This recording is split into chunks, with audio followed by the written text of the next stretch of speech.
name's Damion. Well, I kind of grew up all over the place. I moved about around 16 times. The stepfather, he was abusive, and I didn't know how to read.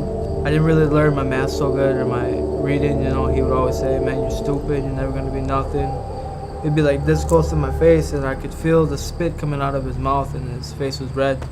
And we had no house. The credit got messed up. Living in my 1994 Ford Explorer for 36 days. It was my brother, my sister, my mother, me, and my toy poodle, and all our stuff was in there, as much as we could take.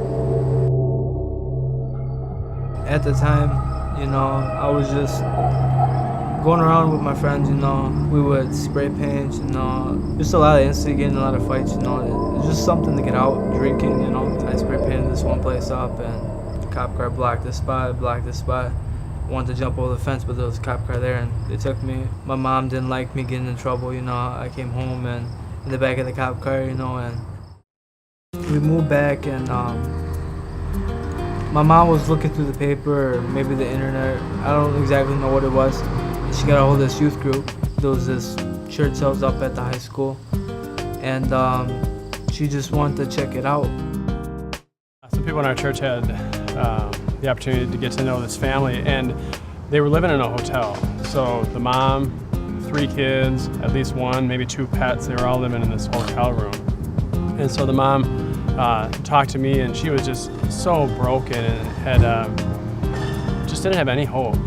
After going to youth group for a while, I was able to go to the actual church. I listened to this pastor. He's from Wuhan. I was like, wait a minute, the pastor, he's on TV. I felt like right up in here, that it was a good thing, I liked it, I met one of my friends, Andrew, I met a bunch of other people. They were really friendly. The church helped us out with the food so we can get by, we didn't have the money for it. People from our church helped move them out of their hotel, which is a good thing. So they moved them out of a hotel room into a home that they had found. When you get that little bit of help, it's like, wow, it's a big stress relief, okay, now I'm able to go and do these things that I wasn't able to do before. I can drive my kids to school, or I can drive to church, or I can drive to the store. I can do more. And when you don't got the money, these little things, it makes a big difference. It may not sound like it, but it makes a tremendous difference. I started rapping at the age of 11.